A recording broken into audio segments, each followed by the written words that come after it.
welcome to Video Game Mania here on the Basement Show with Mr. Knast. Tonight I am joined by a special guest. Mr. CoachClayTV has been nice enough to give me some of his time, which I deeply appreciate. So, how's it going tonight, Coach? I'm doing well, man. Excited to be here. I appreciate the invitation. It's a long time coming. I mean, I haven't told many people this, but you were my inspiration to start this live stuff. So, That's love, man. I appreciate that. watching your stream, like for a year and a half, I was helping you out with your pages. Like, you know, I can do this, and the more I've done it, the more comfortable I've gotten. Yeah, So I appreciate the motivation to help me get this going. absolutely, man. Yeah, and the more you do it, the more comfortable you get. So it's kind of weird, man, because the first few times you do it, it's just super nerve-wracking. But then, kind of when you get in the groove of it, it's a lot easier from then. Yeah, exactly. We got Tyler with a breach over on Twitch already. Oh, what's up, Mr. Knast? Is What's that up, Coach Tyler? Clay? So, yes, I have Coach Clay joining the fun tonight. So, if you're just joining in, welcome to the Basement Show with Mr. Knast. I'm just a streamer that likes to have fun. We do various topics throughout the week. And Wednesday is my video game segment. So, I've been trying to bring on different streamers onto my show to let people get to know them, talk about their streams, help promote them a little bit, just to have fun. And Yeah, that's like, I think that's the best way to do it, is like help other streamers who help you. yeah, for So, sure. so I know there's some people that don't like to do it, but I said, what the heck? Why No, not I'm give here it a for it, try? brother. Give me your best shot. I'm here for it. All right. We got Native Walker Gaming on Twitch already, dropping some fire in the chat. So my first question, if you want to introduce yourself to people who may not know you, I know some of my viewers might not, but everyone pretty much knows who you are on Facebook. Oh, that's love, man. Yeah. So my name is Joshua, but I go online as Coach Clay TV. So I've been doing content creating since August the 2nd of 2020, when I did my first stream during COVID. It was my college football stream. I streamed NCAA 14. And ever since then, I've been streaming all kind of games, doing a lot of in real life content, stuff with my family, food videos, different things like that. And here we are now in, what is it, March of 2023, and still blowing and going. So Yeah. yeah.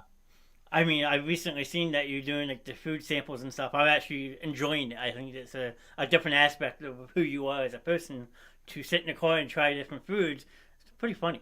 It's a lot of fun, bro. I'm not gonna lie to you. And what's crazy is the amount of people that are okay with binge watching somebody eating food is mind-boggling to me. How people can enjoy that. But folks ask for more. So it's funny because most people, whenever they pull up, they're like, hey, when's the next time you're doing college football? I have people now that are asking, hey, when are you dropping the next food video? And I'm like, I'm not used to that. I don't know, man. I'll let you know. Tyler said you're still scared to face him in NCAA. He's been ducking smoke. He's been dodging me. And I got one of my followers, Jack Campbell, in the stream. Good evening, Jack. Welcome in. All right. So it's actually funny that you said that your first stream was August 2nd, 2020. My first live show was August 15th of 2022. August is a good month, brother. So almost 2 months apart. 2 years apart, I should say, not 2 months. Yeah. But, it's a long time coming. Actually, today is my 7th month anniversary since my first show. Congratulations, man. That's awesome. So, and Friday actually is my 100th live show. So we're having a little celebration on my show. Yeah. Which That's will be cool. awesome. So if you're not streaming, where could we find Mr. Clay? If I'm not streaming, I'm doing one of two things. I'm either working at my other 8 to 5 that I have, or I'm pretty much spending time with my family. So I'm not really it may look like it on stream, like I'm super outgoing and extroverted, and I could be those things. But man, if you're asking me like, hey, you got all the money in the world, you got a whole week to yourself, money's not an issue, travel's not an issue, what is your perfect vacation? It's always going to be the same thing. I want to be at my house, I want to be with my family, and I want to eat anything that I want to eat. That's all I want to do. I don't want to go travel nowhere. I don't want to be in all these different places. I'm a homebody, and that's how I'm always been. So I'm either at work or I'm at home. So I don't do anything extra like that. I'm probably the most boring content creator out there. I really don't do anything else. It's just those things. That sounds like me. I mean, I work my 40-hour job. Now I've been doing the show about 20, 25 hours a week on the side. So it's like I never leave my house now neither. Yeah. Like you see, I moved all my stuff downstairs. That's why I have the nice backdrop behind me. Yeah. Like, so like, home buddy's behind by me. I mean, I'm not complaining one bit. And that's cool because like and a part of it is too. There's just nothing that drives me to want to go out and be out and about and travel. So for me, everything that I want or can need is in this space. And if it's not, if I'm my philosophy is just this: if I have enough energy to go around and travel about and do all these different things, then for me personally, I don't think I've given enough energy, time, and effort into either content creating or my other 8 to 5. Which is normally never the case. So I'm normally coming back home and I'm dog beat tired. And if I do have some energy, I'm spending that time wrestling with the boys or hanging out with Taylor or something like that. So yeah, that's just kind of the 3 things that I do. There's nothing wrong with that. The only time I travel anymore, I haven't really been able to do it much as of late because of COVID, but I like to go to away games for the Philadelphia Eagles. Yeah. You said away games? Yeah. Oh, wow. All right. I've been to 6 games on the road already. I forgot you're an Eagles fan too. I should have asked you about that when they had the Super Bowl. Don't even get me started. I had a group of friends over. It was a good back and forth game. I didn't get mad. My friend almost lost his cool, but you can't get mad at a field goal game. It was a great game. Yeah, and it was such a close game, man. That was such a good game. So you got Andrew McCormick in the chat. That's not my dad, just so y'all know. I don't like being told what to do either. That's Andrew for you. Yep. So my next question is, what made you start streaming? So what made me start streaming, that's actually kind of a cool story that I love telling people. So what got me into content creating was at the time of me starting streaming, I was actually a full-time doctoral student. I was working full-time in admissions at the school that I was at. I was recruiting master's, graduate level students. And I worked part-time at Student Life. And my wife, who was at home, her name is Taylor, was taking care of my 1.5-year-old, and she was pregnant at the time as well. And so for me, when COVID hit, all the jobs shut down and everything like that. But my wife actually developed a really bad sickness while everything was getting locked down. And she had, what I'll tell people all the time, is she developed a massive lump over her throat. It was about the size of a baseball, if not a softball, on her throat. And so all the big questions started popping up of what could this be? The first thing that came to our mind was she had thyroid cancer. And so we went to several different doctors and they all told us the same thing. We're going to have to put her under a knife so that we can cut that out. And then after that, she's probably going to be on antibiotics for the rest of her life. And if you guys don't know, your thyroid controls your hormones for your entire body. So that's a very integral piece of the human anatomy.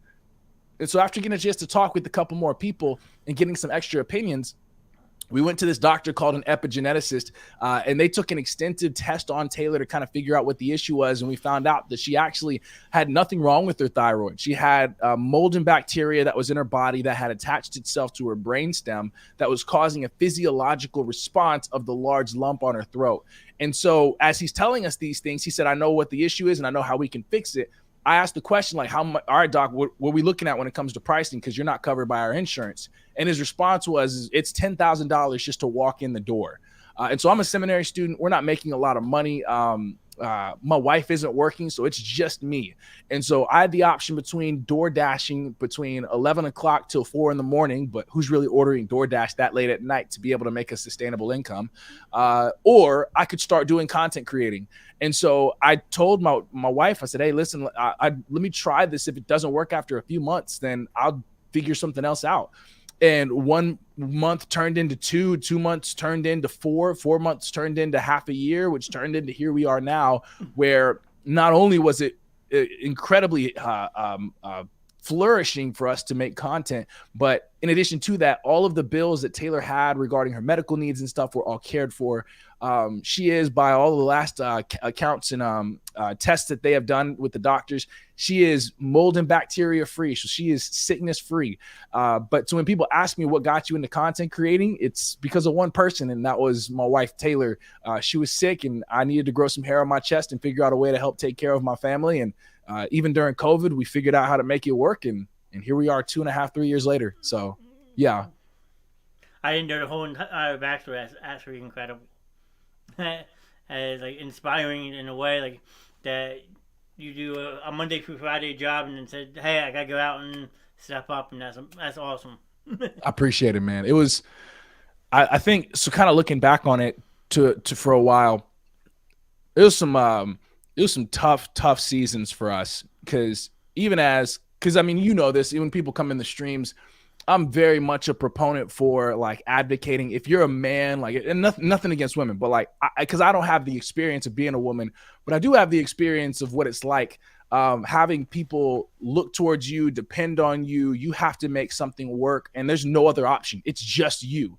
And the weight and the pressure of what that's like on a day in, day out basis. I always tell people, man, like if you ever come through, like you're welcome. This place is a safe spot. You can word vomit, or you're here for advice if you need an ear. But that was a really hard season for me and a lot of other people too that were going through COVID. And it's kind of crazy because it's like that community that we built in those initial 12 to 18 months were so foundational in helping encourage each other through what was a very hard season for a lot of people. So I hear people say like, oh, your streams are really helpful for this, and that. I don't think a lot of people realize the community was just as much of a help to me as I had a lot of questions and self-doubt about myself, if I could even do something like this, or if I'd be able to help take care of my family and be able to sustain. But the Lord was gracious. He was kind. He gave the right people in the right season and allowed me the chance to flourish in the face of huge adversity. So, yeah, amen to that. I mean, Andrew's over here in the chat saying, remember, Coach, when it was me and like 3 other people watching you back in the day? Yep, I do. I definitely do. Over in the office cubicle. The cubicle was when I first started watching you too. But I gotta thank them. I don't think I've reached out to Midwestern to thank him again and just appreciate them, because if they could have told me, like, this all could have not been a thing if I would have looked at my supervisor and told him, hey, can I start streaming video games from my cubicle? And my VP said no. If he would have said no, none of this would have been a thing. So I got to go back and probably give him some flowers and thank him for that. So. And then you made Trey Clyde making me cry, man. Wow. And then Genesis Osha, one of your fellows, my guy, CoachClayTV. What up, Genesis? So, my next one, are you a casual or competitive gamer, and why? Oh, competitive. Very, very competitive. I'm competitive because I've always loved competition. And that's been something like I played ball in college. I come from a family of competitors. Like even Trey. So Trey, when we used to play Fortnite way back in the day, when I first met Trey, it was through casual pub matches. And our casual pub matches, it was during the time where Fortnite didn't have a competitive scene. And when they opened up the arena scene, me and Trey were all over it. And I'm pretty sure I twisted his arm to get him into the competitive scene with us, because I loved the concept of it. I love being competitive. I don't know if I can play video games casually. Like even my wife, when we play Mario Party or Mario Kart or Pokemon Puzzle, like there's no like there's no casual way of playing it for me. I don't think I could play a video game and not try to knock your block off. That's just who I am, right? So yeah, if I had to pick between the two, that's me. But Tyler's being funny, but yet he's scared to play me. He's still talking, but he is still avoiding me. Listen. Okay. You can tell me how you really feel. I don't have a filter on this show, so if you want to tell somebody off, go ahead. Hey, Tyler, listen. I've been told you could pull up whenever. You got more excuses than a high school athlete. I'm not listening to you. Fair enough. All right. What was the first console you ever owned, and what was your first game you ever owned? Ooh, first one I ever owned was probably a PlayStation 1, but the first one I ever played was a Nintendo 64. I used to go to daycare where after pretty much all the activities were done, there was like a 2.5 hour window where it was just free time. And so in the back, they had 4 or 5 TVs with game systems, and all of them were 64s. So I pulled up on the 64, and there were 3 games available: Super Smash Brothers, Pokemon, and what was the other one? It was some Mario game. I can't remember. But anyhow, I used to play Smash Brothers all the time. In fact, when I got to college, what was funny was in college, when I went to Howard Payne, there was a 64 in the resident assistant room where all of the residents were allowed to come in there. And I, for hours, used to own people. Sam Hurley can attest to this. I used to take people 3-on-1 and play them competitively on Super Smash Bros. And dog walked them. That was my game. But my first system ever was a PlayStation that my dad got me. So I always, between the Xbox and PlayStation, I've always been a PlayStation guy. And Sam Hurley's in the chat. He was competitive even on Guitar Hero back in the day. Oh, is that Sam? Yeah, yeah. We made a whole band on Guitar Hero and stuff too. That's right. We were. Sam is a demon at the bass too. So that's my guy. That's my bass player if we ever bring the band back. And then you got Michael Angel saying, "Coach, my dude." Trey, what's up, Michael? That Pokemon Arena game was good, according to Trey. It was so well past its time. Oh, it was so good. And then Sam said he dominated in the tournament when we started in the dorm. Yes. So, John, so Super Smash Bros. If you ever bring up Super Smash Bros. On the 64 in front of people that were born anywhere between like late 80s to like mid 90s, and you say, I play Smash Brothers, you get one or two responses. Either somebody's like, oh yeah, that game is fun. Or the other response is, I'm the best at that game. Nobody can beat me. And so in the dorm room, everybody's response was, I'm the best at that game. Nobody could beat me. And I used to look at Sam and say, they don't know who I am, bro. I'm about to let them know. And so we did this whole dorm-wide tournament where it was like, it was a free-for-all and folks just jumped in and started fighting. And it was bad. It got bad, John. It got bad. Like folks walked out. It was bad. That sounds like a lot of fun. I'm not going to lie to you. It was.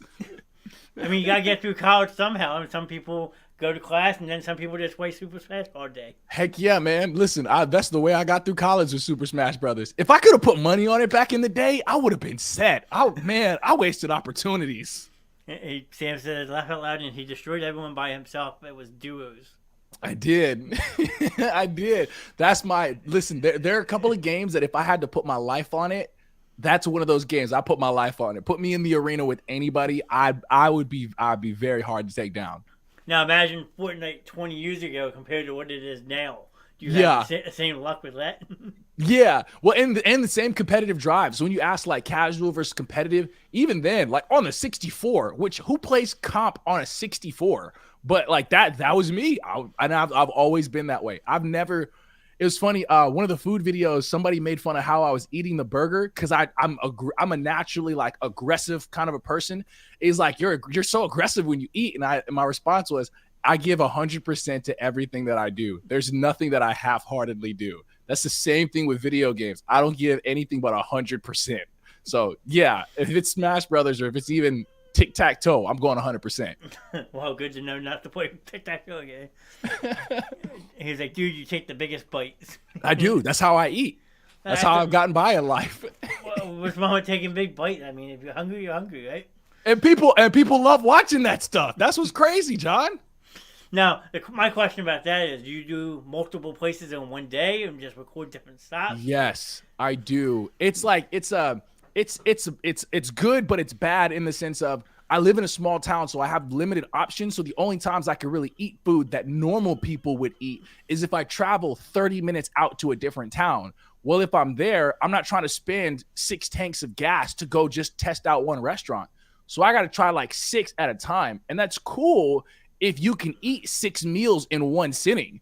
I can't really do that. So I got to figure out a way to kind of pace it. It takes me several hours. It's a process, but I'm kind of figuring out a new normal of what that looks like. But it's fun. I like it. And it just takes me to a buffet when I'm a kid. You see how much I could eat, but yeah. Hey, well, you'd fit in just fine doing this, brother. My cousin Kelsey's in the building. Good evening, Kelsey. And then Trey saying shitting for hours. 100%. I've literally had to implement. Like, you probably aren't asking for this, but I've started implementing fiber in my diet now. I was gonna say, who needs laxatives when you eat fast food all damn day? Bruh, fiber in my diet. Yep. Amen. When you get old like that, see, Trey knows. Trey's an old man. When you get old, you gotta take care of your body in a different way. Trey knows this stuff. He's old. Yeah, well, I'm old too. I just turned 36. No, but you're not Trey old. Trey is like old. All right. Trey's like tapioca pudding old. There's a difference. Oh, okay. He said, I told you before you You started taking care of yourself. I take fiber vitamins every day. So.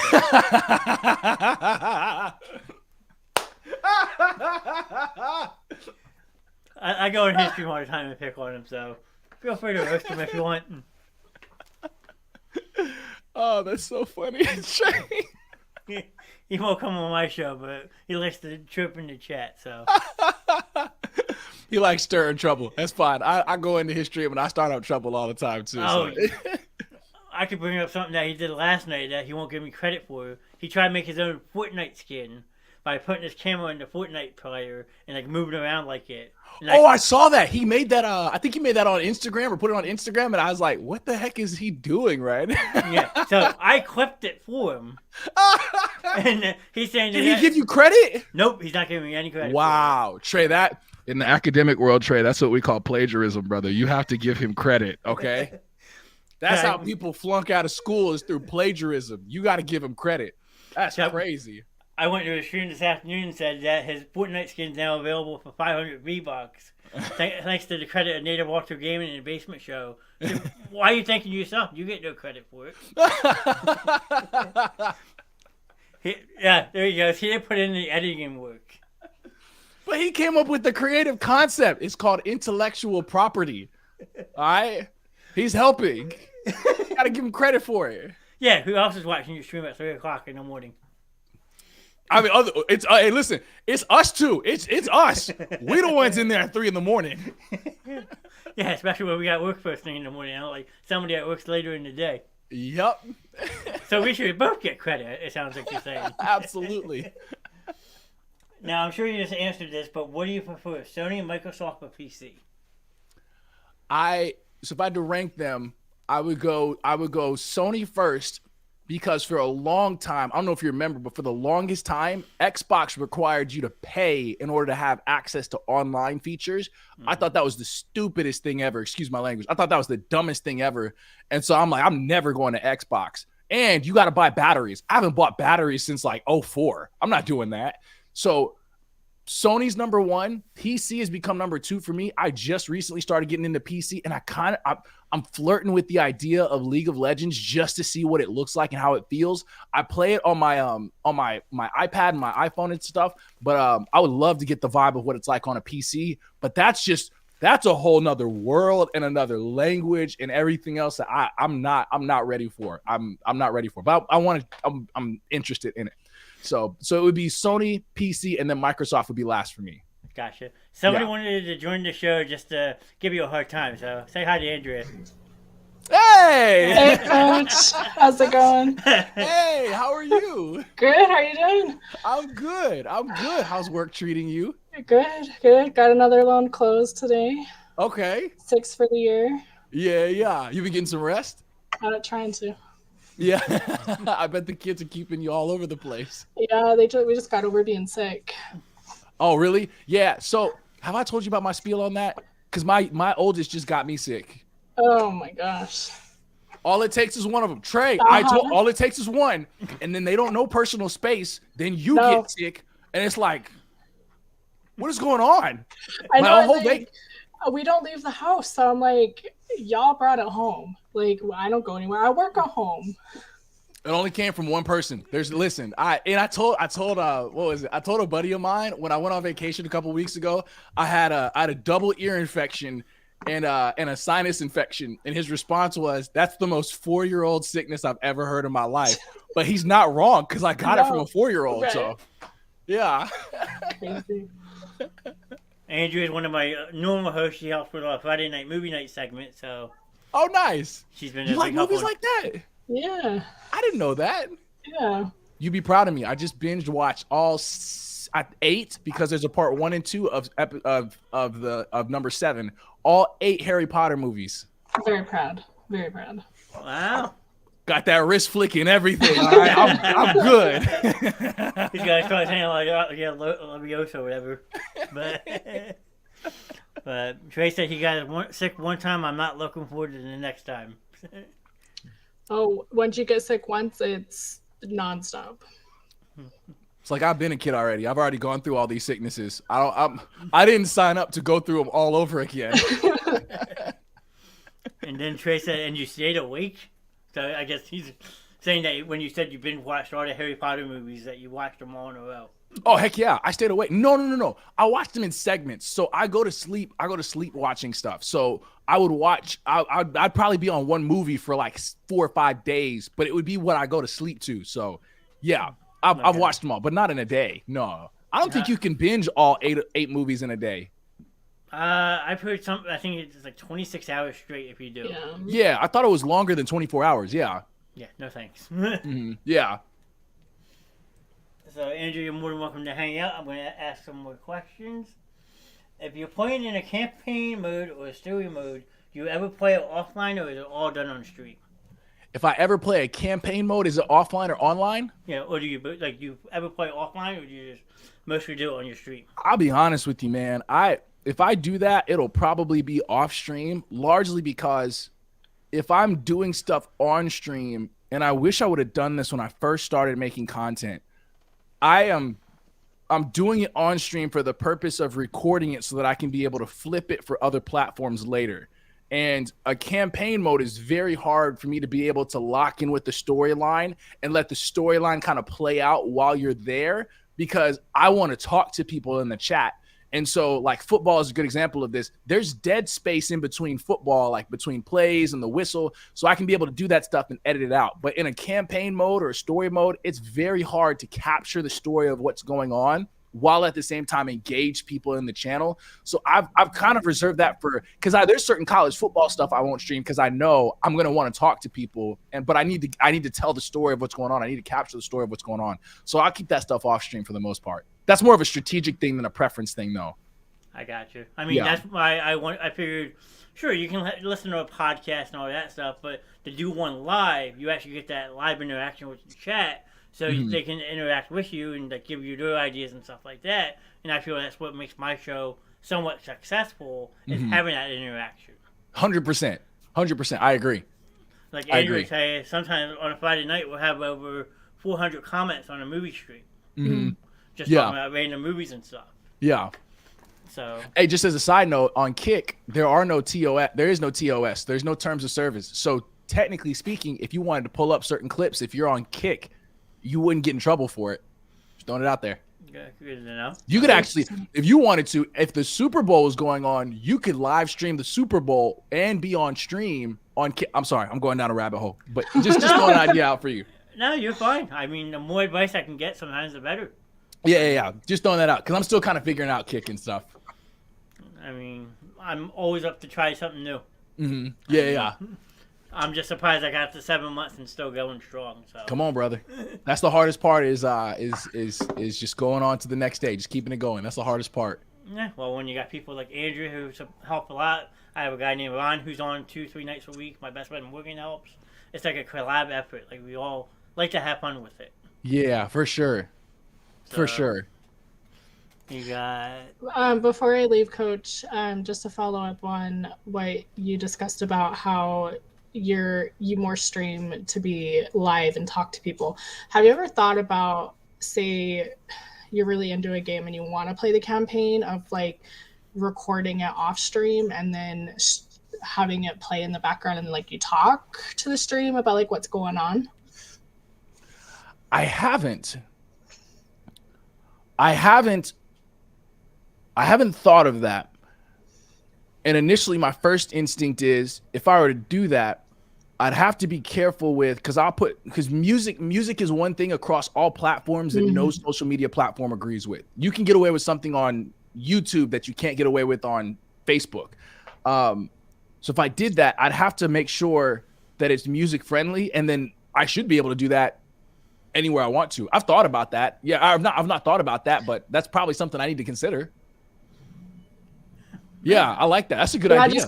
Just kind of wanting your thoughts on that, because I mean, I've seen some streamers do that before, but I wasn't sure if that's something that you've thought about, and you're like, it just doesn't seem like you, because you're all about, you got to be there. You know, you want to play, you want to experience what us as viewers are experiencing at the same time, rather than, oh, I know this is going to happen, you guys better watch this. You know what I mean? Yeah. No, I genuinely, I've not even thought of that before. Yeah. But that's a good idea. That's what I'm here for. Yeah, no, I like that. I like that. That's a good idea. All right, I'm gonna let you boys finish up tonight. I just wanted to say hi because I miss you. Miss you too, Andrea. Thank you so much for coming Love through, you by the way. guys. Yeah, Bye, I love Andrea. you Thanks too. for laughing. Good night, guys.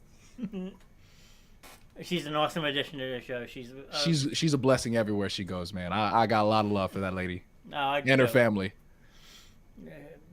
She's awesome. There's no other way to put it. Yeah, absolutely. Like she's always in my chat. Like she was always in your chat. Like going back and forth. I was like, Andrew, why don't you come on and try a show one night? And it just stuck. And I brought her back on every Friday night like she can. Yeah, and she's got personality, all kinds of personality. So it makes being on stream and stuff in front of camera that much easier. So I like it. Yeah. I mean, I was nervous as all hell when I first started. I'm not gonna lie. I'm not the best public speaker. I hate being in front of a camera. But 7 months later, I don't even know the camera's there anymore. Yeah, and you get comfortable with it too. It's weird. It's the one thing that I'm still not used to doing is like looking directly at the camera when I talk. This is weird for me to do, but like just looking at the screen while I'm talking is comfortable. There's just certain quirks and stuff here and there, but yeah, once you do it for a while, you don't even notice it's there. But for me, I do when I have to, make eye contact with everybody. That's weird. So. I mean, I just basically look at my monitor and then look up at the camera if I have to, but yeah, everyone's different when they do it. Yeah. Got Curtis in the building. He's another one of my biggest fans and supporters. K-Foff. How's your back, K-Foff? I heard you were having to carry Trey earlier. I heard that too. There's a whole big streaming community that we all pick on Trey about. It's hysterical. So he deserves it though. That's what you got to do to old people. Yep, put him in their place, right? That's right. How many times we got to teach you this lesson, old man? Andrew said, thanks for having me for a few. Andrew, you're always welcome. You know that. And then Trey said, likewise with the eye contact. And then he put a crying emoji in the chat. Trey knows his love. It's tough love. That's what it is. Yeah, come on. Tough love. Right? We'll get to him later. Have you ever done a 24-hour stream? If not, would you ever? Yes. I'm pretty sure you were a mod then. Do you remember that? I think I was part of it. I don't think I stayed for the whole time. I was at hour 2022. I'll never forget this. We were playing Warzone, and people were jumping into the lobbies to help keep me awake. We were playing Warzone, and I was looking at my screen, glass-eyed, and like if I blinked for like twice, I would have fallen out and just went to sleep right there. It was horrific. And everybody's like, oh, coach, just call it. Go to sleep. Don't worry about it. I was Jay Clay back there. Oh, Jay, don't worry about it. Go to sleep. I'm like, no, man, I did 22 hours. I'm finished in this last hour and a half. It's happening. But yeah, ever since I did that, and that's the thing, John, it took me. So when was that? When did I get done? I got done sometime in the afternoon. I went to sleep. I slept for 18 hours and woke up and was still exhausted. It was horrible. Well, probably your eyes all feel drained out, strained. It's rough, bro. It was terrible. That was the first time I legit felt, okay, I'm old. I can't do this anymore. That's a young person thing. I'm not young anymore. I mean, my longest show so far in this is 3.5 hours, and I felt like I was going to die. It's rough, bro. It's rough. Having to feel like you're on that long, it's rough. The easy part was making it through the night, but man, once you hit that late morning, it was tough, man.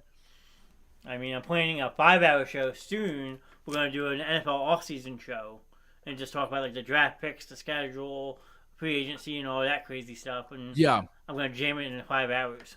Best thing I can advise you on long streams, find some point to like take a hard like mental pause or break and then restart it, like an intermission, so to speak. So for me, it would be I would go to the bathroom, throw some water on my face and come back. Or I go get something to eat and come back. That helps you like mentally reset yourself where it's like, okay, now I'm going to the next long stretch. So, because if you don't, it's just one long, that's pause worthy. It's just one long stream, bro. And it's horrible.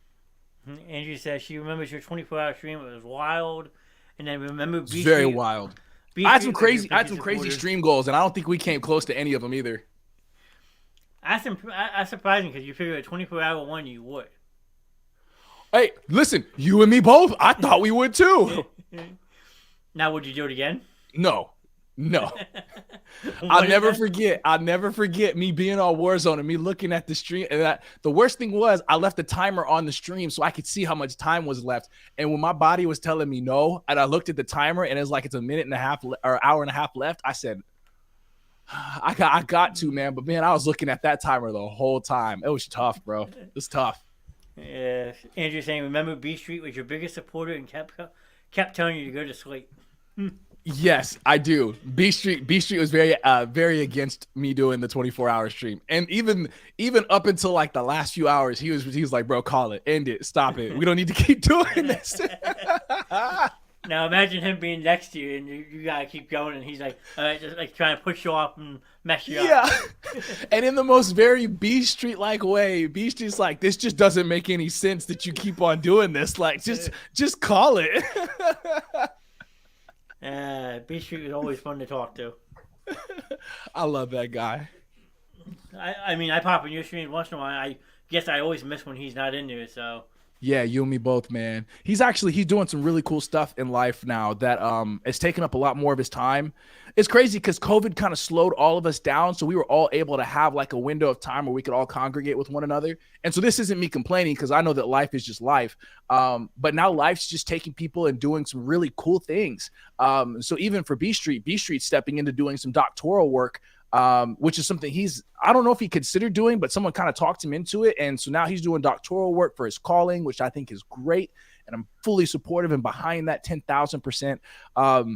But yeah, so I don't get this chance to see him as much anymore either. But when I do, it's like, B Street, my guy. It's just like old times, and you pick up right where you left off. Exactly. It's just like family. Like, we don't have to talk for a long time, but then whenever you get around them, it's like we pick up exactly where we left off at. Yeah. I got a couple of best friends like that. I can go sometimes 2-3 weeks without talking to this person, but the second we do, it's like we never stopped. Yep. And absolutely. Yep. They're friendships that you always want to cherish, I've been told. I agree. I definitely agree with that. So, like, I've been lucky enough. My longest best friend I've known since kindergarten. So you figure 27 years. Yeah. So that's awesome. Yeah, I don't know if I have a friend that long. I mean, other than like my mom, but I mean, I don't know if I have a friend that long. But that doesn't count. She's supposed to be my friend, you know. So yeah, at times. Yeah, at times. What are you doing? I can hear my mom yelling at me still. John Joseph. No. I walk into my parents' house and hear that. I just turn right back out, going home. Yeah, I was like, I gotta go get something. I'll be back. I'll be back. All right. So, who is the most well-known person you ever gamed with, and your most well-known follower? That's a setup question. My most well-known person that I've gamed with. So I was in the dynasty with him. He had to step away before he and I actually had a chance to line it up. But my most well-known person that I had a chance to game with was probably the guy on I had a chance to. He joined the dynasty a season or two ago, but it was Marquise Hollywood Brown from the Arizona Cardinals. He joined up on our dynasty, and so yeah, he was there at App State. He wanted to play in the SEC. Our schedules, he and I, our football schedules never matched up, so we never actually matched up against each other. We would have if he would have won out and made it to the SEC title game, but Jonah ended up winning that side of the bracket, so we played for the title game. But so that probably would be my most well-known person that I've gamed with. My most long-standing, there's so many, man. I got 50 names that pop up.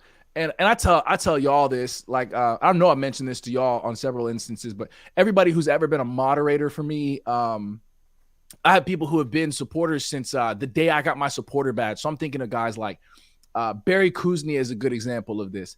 Let me see, Zach Morgan, who just went off into the Navy, Scotty Thomas. Like, they're guys that have been around in the community for so long that it's hard for me to like name all of like just one person, because when I think of them, there's like 20 names that pop up. So yeah, but I'll never forget my first few people that pulled up in my stream. It was my wife, it was Martin. My first stream ever on August 2nd, 2020. My first stream ever. It was my wife, it was Martin, and it was B Street, and a couple of guys I went to seminary with that pulled up in my stream, like 2 or 3 people that I went to seminary with. Those are the first few people. And what's crazy is most of them still come through to this day. Some of the seminary folks not, but it was more so like B Street, Martin, Taylor, things like that. So yeah, Andrea. She's saying and Andrea, yeah. She says she's your most well-known follower. Don't lie. Well, no. She definitely does make everybody know that she's there. Dropping the banjo. That's right. We always used to say, Andrea, drop the hammer. Yup. I think she actually had to drop it on me the first time I popped in your stream. I don't know why, but. Yup. No, she has no issues with that. No. Trust me, they all like to roast me on this show too. So if you ever watch one of these shows, half the time I'm getting called a man-child.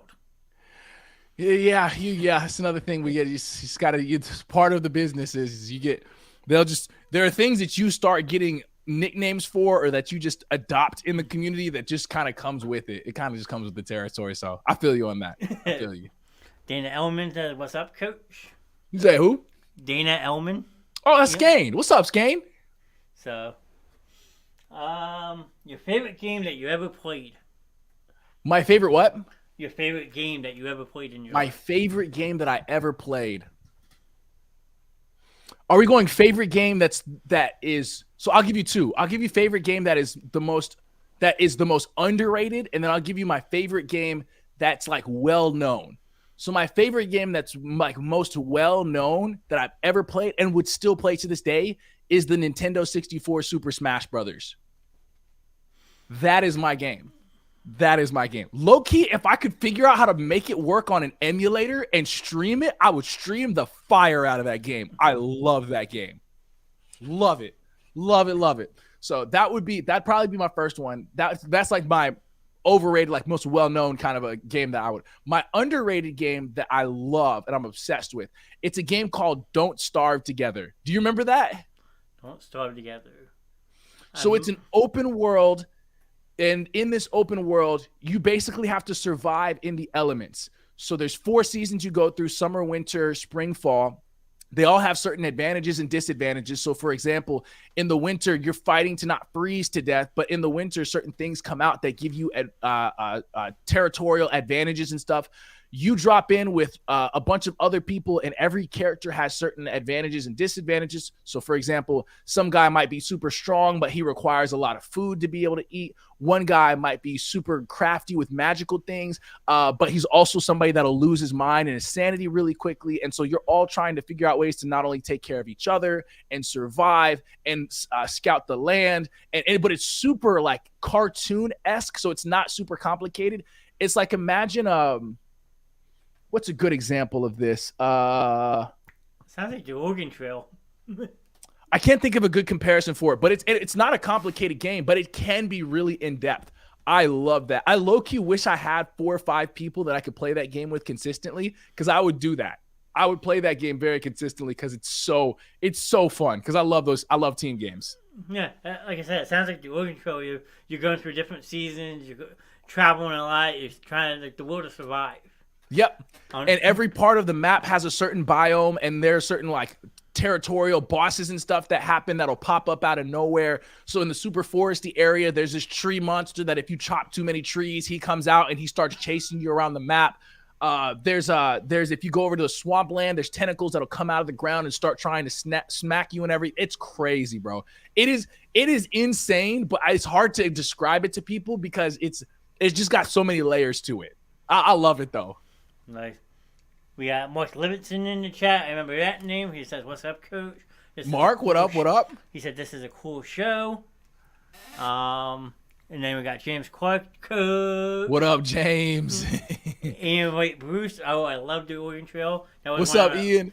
So it's not Oregon Trail. I've actually never played Oregon Trail. Hold on. You might want to try it. I've never played Oregon Trail. And then Mike said, "Coach is too young to know an out on Oregon Trail." Laugh out loud. Yeah, I might be too young. I've never played Oregon Trail. No, I've definitely never played Oregon Trail. Oh no, I've never played this game before. No. Am I showing my age then? I mean, I've heard of it, but I've never played it. I'm looking at the game online. No, I've never played. The one I'm talking about, though, is Don't Starve Together. I will look it up. Yeah, worth it, man. Let me know if you're ever interested in playing. I could use a teammate. I will let you know. I grew up playing Tecmo Super Bowl. I was a Sega Genesis kid myself. I'll teach you. Listen, I'll teach people, okay? I love the game that much. There you go. You hop in Coach Clay Stream, you can play Don't Starve Together. Just like plenty of us playing Among Us all together. And you guys always man, those are so fun. I remember doing that too. I remember the Among Us games. Sam Simmons in the chat even saying Oregon Trail is amazing. So Sam Simmons. Yeah. Oh yeah. So the last time I tried to play Don't Starve Together with the community, we ran into an internet issue and we just stopped playing it. But we had like 5 or 6 people, but we ran into internet issues. It's better if we do it on the PC though, because I've read there's a lot less. I'm not trying to recruit players on the show. I'm sorry. No, you're fine. That's what this is all about. I mean, help build your stream. So please do. I love it though, man. Oh my gosh, that's my favorite underrated game. Jay, I bought Don't Starve a while back to play with you. So you got Sam Simmons to buy it. I'll listen. I'll re-download it right now if you guys still have it. Listen, don't play with me. I'll re-download it right now. Well, now that I'm doing my show, I have a fancy setup. I have 4 monitors I'm looking at, so sign me up. I'll join the fun. Bro, I'm downloading it. I'll download it after my show, but go ahead. I'm gonna start downloading it. Sam said he'll get it for PC too if I need to. I'm downloading it. It's happening. All right. My next question is: which video game character do you feel you most could relate to, and as you a person? So funny story. So anytime I play any Mario games, I always pick the same character, and it's never, ever without fail. I always pick Waluigi, and I always pick him because I always say I pick him for the underrepresented tall, skinny brothers that are out there in the world that are underappreciated. That's my guy. So which one do I most relate to? The one who has immaculate facial hair, has an incredible frame, athletic ability out this world, but is always overshadowed by his big brother, Waluigi. Waluigi. He got a face palm. You didn't know I got a whole sonnet about song about who's my favorite one. It's Waluigi. If I ever pick a character, it's always gonna be him. And you said you have a song about him? No, I'm just saying I got like a whole speech about why I like him. Yeah, okay. That's my dude, Waluigi. I was gonna say Coach Clay doesn't rap. No, that's right. I'm not a rapper. I haven't rapped since 20. I'm not a rapper. But if you want to bust a rap on your show, feel free. No, I'm not. I don't think I've rapped since that video, since that day actually. I don't think I've rapped since then. No, I haven't actually. We used to make you do some crazy stuff on your show, but you also made yourself do some crazy stuff. The hot packy chip challenge. Oh, bro. Yeah. You're probably still gagging up that stuff. Never again in life. I blame Lalo. I blame Lou. Lou pops in here once in a while. I'm surprised he's not in you. Yeah, Lalo's the reason why I had to eat that chip. Nobody suggested. Everybody's like, oh, go ahead and put a pie yourself or something. Put a pie in your face. Lalo came out of nowhere. You won't do the 1 chip challenge. And I was like, what is that? I looked it up and I was like, caution warning. And there's all these different exclamation marks on it of why this could lead to death. And I said, Lou, what are you trying to do to me? Like, bro, this is crazy. I'm just trying to play a football game. What was the other one we tried to get you to do? The sour gummy bear. The nitro gummy yeah. Listen, I know. Lou's tried to get me to do a bunch of things on the internet. I don't trust Lalo no more. Put him in timeout if you have to. I'll let Andrea do that. Okay. And then you got Chris saying, how you both doing tonight? I'm doing good. I'm great, K5. You never answered me. How's that back feeling? I heard you had to carry Trey in some Fortnite earlier. How's that back feeling? Well, he might carry Sam too. He might have to. But no, it's fine. Sam plays in bot lobby, so that's totally fine. He'll be all right. Then Mark Livingston, man, I literally thought you were gonna be sick from that chip. I was. Mark, for 18 hours, I didn't go 10 feet away from my toilet. It was bad, bro. It was very bad. Okay, very. Just a field goal. Yeah, bruh. So I saw the video, like it was a couple weeks ago. I was going through YouTube and that video popped up on my feed and I watched it back and I was like, that was such a bad kick. And ever since that day, I've hated field goals. Yeah, probably hate I will Kansas literally now, not too. kick a field goal and go for it every time because of that game. It was the Kansas game. I remember. Kansas versus LSU. Yep. 27-24. So bad, bro. Oh. And it was like a 28-yard field goal. I think we actually started calling you Ray Finkel in the chat. You're a Dolphins fan, so. I know. And then when I kicked it, I remember it like it was yesterday. All the blood left my face and I just like melted on the ground. And I thought to myself, oh my gosh, I'm going to have to eat this chip now. And I don't even listen. And I don't mind spicy things. That chip isn't spicy. It's just hot. There's no flavor to it. There's no texture to it. It's just a corn chip size of hot. It was horrible. Yep. I mean, I witnessed it. It was pretty bad. We thought we lost you a couple times. It's bad, bro. I can't do it. And you're going to have another Fortnite player because Andrea downloaded the game and Sam and Curtis are teaching Andrea Fortnite. Oh, did you play earlier? Was she in that group earlier? I might have to go back and check the stream out. I don't know if she was in with Sam or Curtis or not. I know my one buddy Matt wasn't in, one of Sam's friends. It's crazy because I've invited Andrea to play Fortnite many times, but she's always been too busy when I'm trying to play. So that's fine. I know what it is now. Wow. So she's dissing you to hang out with Sam and Curtis. 10,000%. Wow. That's what it is in my story, at least. You heard it here first, Andrea. You just, I'll let you just fight that out. Okay, so if you could replace any game character, who would it be? If I could do what? Replace any game character. Replace them? What do you mean replace them? Like take them out of a game and put yourself in it. Like if I were to live the life of a video game character? Yeah.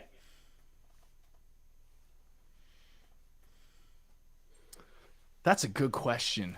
I get it, buddy. Every single time I ask that question today, get so stumped and confused. It's awesome.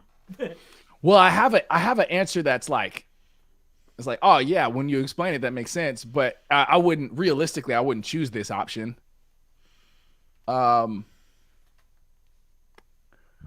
Which one would I choose? That's a good question. I don't know, because most characters die in video games. And I don't know if I want to go through that process over and over again. Unless it's a sports game. That's what Ian's saying. Definitely 2K coach. Yeah, it'd have to be, for me, like practically speaking, it'd have to be a sports game for me. So, I mean, input me on any sports game and I would be content with that. But if you're asking me outside of sports, my answer would be Peach. Princess Peach? Princess Peach. You know why? Because she doesn't have to do anything. Everybody's got to do everything for her. Wow. Okay. Mario spends the entirety of the game helping out Peach. And what is Peach doing? It's not like Peach can't get out the castle. Peach is just chilling, watching Mario jump through fire hoops, fight off dragons, beat off these ghosts, and she's just chilling. That'd be me, practically speaking. And Andrew's saying it's not my fault you stream after my bedtime. So I know. That's one of the things that I've actually liked is I'm not streaming until 6 a.m. anymore, which has been so nice, man. It's been a different change of pace and trying to readjust my body clock to live somewhat normal again. So yeah. I respect that. You had some late nights, I will say that. Very. I mean, I think the one time I was on your stream till at 4 o'clock in the morning. Yep. That was when I had to get hours in and stuff for Facebook, and it was rough, bro. It was rough. I give you credit. I don't know how you did it for as long as you did. I don't either. Because by like 12, 1 o'clock, you're like, okay, I'm like dragging. Because like you said, you work a 40-hour work week, and then you're doing this. Yep. It's like, damn, like I need time to myself. Yep. So that's why I usually cap my shows around 2.5 hours, so it's not super late. I don't lose my audience. Like you keep people engaged. Yeah. And then that's it. No, I'm with you. Andrew said it's nice for me too. I remember I would mod for you in the wee hours. Yeah, it was late. It was Andrew, way early. Myself, B Street, Sam was always on there late. It was horrible hours, man. It was horrible. I hated it. And then we got Bionic Man. What's up, Bionic? I like that logo, the Mighty Ducks helmet. Yeah, that's my guy right there. He must be a Mighty Ducks fan. Yeah, I've actually never asked him. So if anyone has any questions for Coach, feel free to put them in the chat. If not, what else would you like to talk about? The floor is yours. If you have questions for me about the show. Yeah, so I guess for me, what I would love to know is kind of what's the next step for what you're wanting to do with this show? I mean, we just like to have fun with it. We take it day by day, stream by stream. We try to encourage people to come back, spread the word that we're here so we can get bigger and bigger. It's just, it's meant to have fun. I always say there's something for everybody by like having different topics. So you're not talking about the same thing night after night. Like I said, Monday we talk about just sports. Tuesday we do like a game night type thing. Like last night we did Cards Against Humanity live on the street. Mm-hmm. Wednesday I added a video game segment where I bring different streamers on so they can talk about their platform, help them out, like build the community or introduce them to me. Mm-hmm. So Thursday right now is up in the air. I have something in the works that I'm kind of keeping secret. Yeah. And then Friday night is our movie night discussion where, like the last 2 weeks, we've talked about cult classics. Yeah. So it's just to have fun, interact with people. Yeah. No, I like it. I love it. So I wouldn't even say it's a podcast at this point because I'd say it's more like a talk show. Yeah. Yeah.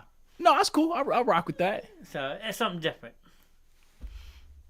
My question is, how old do you have to be as the oldest coach? Just kidding. Wow. Who asked that question? Native. Native asked, how old do you have to be as oldest coach? Yeah. And then he said, just kidding at the end of it. I mean, listen, around 75 to 90% of the world is around my age. But then there are some people which we call like the 2%ers of the world that are like in triple digits of their years. And that's kind of where Native lives, you know? Native Alter and his group of people are the same people that still keep Lubies in business. Okay. He's the same one that keeps powdered mashed potatoes in business. All right. That's how old you got to be for him. But for me, the rest of the world's kind of around my age. Damn. I wonder where that puts me down. Don't go for me, Trey, because I'll come right back at you, sir. That's what Bionic said, waiting for Coach Snapback. I would love to snap back. I would love to make a snapback. I'll put it on my list. I got a list of stuff I got to do. I'll put it on my list. It's tax season right now, so the biggest thing I'm focused on is getting these stinking taxes finished. I already got both my returns. I'm done. I wish. I still got plenty more to do. I got to get it figured out. So, well, with it being like with the whole Facebook, you don't have to go into it, but I'm sure that adds a whole different element to your W-2s. Yes, it does.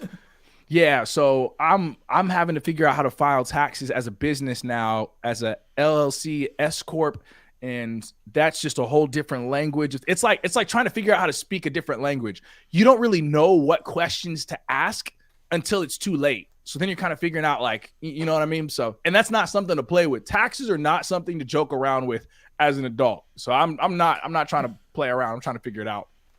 Yeah, and Coach Ken Harvey, Coach, are you still doing any Bible streams or podcasts? Enjoyed watching those with my teenage sons. Who's asking that? Ken Harvey. Ken Harvey, what's up with you, man? I have not done one in a minute, and Michael Angel's asked me the same thing. And it's not because I don't want to, it's because I'm trying to figure out the best way to disseminate that content, because the live streaming content was so hit or miss sometimes. It was hard to consistently do those things with people and then flip those videos and things and post them. So I'm trying to figure out a good normal for that, while at the same time I got offered I have new responsibilities in my church role that have kind of taken a large portion of my time now, and so they're not gone for good, but I'm trying to reinvent those things. So yeah, I don't know if that makes sense, but a part of what would be really helpful is I might actually, you know, now that I'm thinking about it, I got an idea. You know, the hardest thing for me about social media, because I do it for myself, and then I'm also doing it for our church. So I have a Facebook, I have a Twitch, I have a TikTok, I have 3 YouTube channels, I have a Twitter, I have an Instagram, and I have a kick, and there's another one that I'm forgetting, but I can't remember. And so I'm curating content for all of those things. The hardest thing to do as a content creator is figuring out ways to consistently not make the content, post the content. Because everything has a different algorithm, and there's certain times and hashtags and songs and sounds you want to use. It can get really, really tedious. So trying to figure out how to effectively do that, and now add back the content creating side of the church stuff, I'm not gonna lie to you. I'm not gonna make anything up. It's been hard trying to find a balance. I'm still kind of figuring out what the balance is for myself. But I'll figure it out. It's not gone, but it's been paused for now. Because I remember for a while you were actually doing that Bible study or whatever. You would actually bring your stream up and like have us off in the background as you were doing it, and it was actually really cool to watch. You talking about when we were playing games? No, when you were at your church doing it. Oh yeah. That was fun. I enjoyed doing it. It's just those at some point, every creator, they ask the question of like, what's the ROI? What's my return on investment in this? Is the time and energy I'm putting into this, are the numbers or the other metrics of success warrant or necessitate this specific form of content? If it's not, then switch it up. If you switch it up, then how do you create a new system for that? And so it's like, it's constantly figuring out ways to reinvent yourself. And I think that's one of the things for me that's been something that I thrive in, but it's definitely challenging. So I'm figuring it out, man. It may look like, oh, he's got it all figured out. He's got all I don't. I'm literally just throwing stuff on the wall sometimes, seeing what sticks.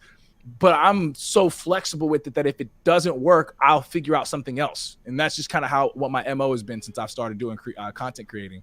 That's how I stumbled into making food videos. I eating food one day and said, you know what, I can make a video of this. Yeah, I made a video, and I made a Wendy's video. And that video popped off. And I was like, wait a minute, we might have something here. So I made a few more, and I made a Whataburger video, and that popped off. And I was like, okay, let me live in this lane a little bit and see what else we can make. And then that's kind of turned into, now I'm consistently doing food content, which, as a side note, which is crazy, I don't know if I'm allowed to talk about this, but I'm going to talk about it. Is it okay if I talk about it? Sure. Okay. I don't think they're going to respond to me because I gave them some rates that I don't think that they're willing to pay. But KFC just reached out, and they want to sign me to a 5-month exclusive deal. And they're asking for rates, and they're saying, hey, we love your food video and your food content. How much do you charge? I don't think they're willing to pay what I'm telling them I want to be for, especially for exclusivity. But like, this is just small things like doors that are opening up that never would have happened if something like this, if I wasn't flexible to figure out, okay, this isn't working. Let's switch it up and try something different. Now we tried something different. This is working. Let's throw more at it. Right. So it's just crazy things like that it's like, man, that's all God. Cause I tell you what, man, if it wasn't for the people who are super supportive in the community, or just the Lord giving me the heart and the mindset to kind of figure out different ideas to these things, none of this would have been happening, man. Well, you have a great personality for one. I'll tell you that much. I appreciate it. And I love it. I love doing it. Yeah. I mean, people like enjoy what I'm doing. They think that what I have has potential to take off.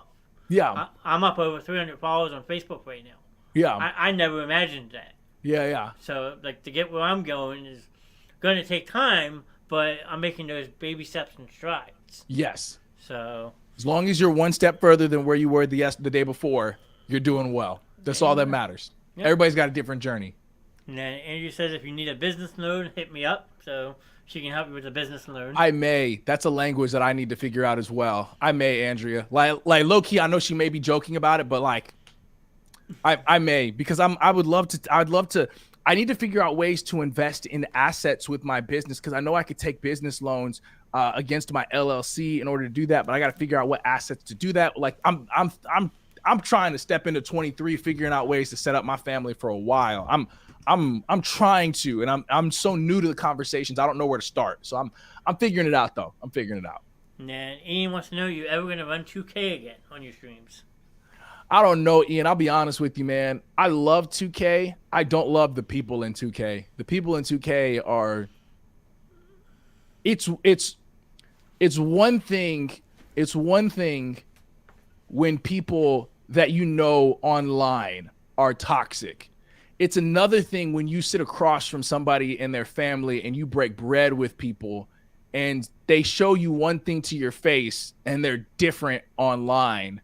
That's a level of frustration and hurt that I don't care to be involved with. I love the game 2K, but I'm also a very competitive player. So if I were to play it, there's only a few game modes I would even play, but that would involve me rubbing shoulders with people that, to be honest with you, I'm not the kind of person that how do I say? I'm not the kind of person to put myself out there more than once. If I get burned one time, I close the door pretty hard and I move on fairly quickly. Like how you guys saw me move from college football to 2K and then from 2K to college football again. And I haven't, like, I've not even thought twice about it and I moved on. That's largely because I'm good on the people, bro. I'm good. I love the game. I enjoy the game. 23 is not as good as 22 to me, but that's fine. I have no interest with the people no more. So yeah. The people have made it not fun for me, and having to deal with the people for over a year is I'm good on that, bro. There's only 3 people in this world whose thoughts and opinions and whose feelings I genuinely have to care about, and it's nobody in the 2K community. So I probably won't stream that anytime soon, in my opinion, unless something drastic happens. And Ken says, "Thank you, sir. I guess you answered this question. You're a great role model, my friend." Hey, Ken, you may not know this, but your encouragement means more than I can ever communicate, bro. So I appreciate you greatly. Thank you for asking me. And then Mark says, "It just amazes me how you have grown into the numerous platforms you are on. I remember it would be like 20 people viewing. Now at times you're over 1,000. Mark, it's crazy. I can't explain it. I couldn't tell you. I can't even tell you what the sauce is. I can't even tell you what the secret formula is. I'm just trying to be me. And for some reason, some way, shape, or form, people rock with it. And I like that. And that's something that I want to pride myself in. Because if you ever met me in person, I'm the same way in person that I am online. So like you're going to get the same exact person. And I'm going to stay that way. And I've told people like the B Streets and the Martins and the Andreas and anybody else that's come through, hold me to that. Hold me accountable to that. Because I don't ever want to change regardless of what the numbers may look like. Yeah. And I always say, as I'm going my show, it's like, I'm just thankful for people popping in. Agreed. There could be some nights I have a really slow night that we only have maybe 4 or 5 people. Then like one night we had 15 people in here. Like I go through my comments every single night before I end my show and thank everyone for stopping in. Yeah. Make them feel welcome. I try to read all the comments I can. Sometimes they come fast and furious. Like on entertainment night, if we're playing the game, you can't see everyone's comment. Yep. It's so, bro, I don't think people realize how hard it is to play a game or to do some activity and read comments at the same time. It's very difficult. And trying to do it on multiple platforms, very hard. Mm-hmm. Well, that's what's nice about StreamYard. It goes live on multiple platforms, but all the chat goes up on one side. So you don't have to click multiple windows to see all these different comments. They all just flow together. Mm-hmm. But you inspired me when doing this stuff to engage everybody. Yeah. You want people to feel welcome. You want people to know that you're reading what they're saying. You care about what they have to say. Yeah, absolutely. Yeah, because what's crazy is, John, we live in a world where and I hate keep saying this, but I'm gonna keep saying this, man. Especially as men, bro. There are so many spaces that we're in that don't value or appreciate our thoughts and opinions and what we bring to the table. It's nice to know somebody is there that says, I see you and I hear you. Like that, like even if you don't agree with me, even if you don't take what I say and do anything with it, the fact that I know you see me and you hear me speaks volumes. And that's what I believe everybody's worth, being able to be seen and heard. Yeah. Then Andrew says, I can totally help. If I can't, I can get you in touch with people who can, going back to who offering you help. And then I appreciate it. Mark, who would have thought that you would go from streaming Cornell Rebuild to being an LLC? Nardog University, baby. Ken Harvey, 2K was fun, but could feel the drama, and I felt it in some of your streams too. Like when I watched you play it, like I could just see by your body language sometimes how dejected you felt.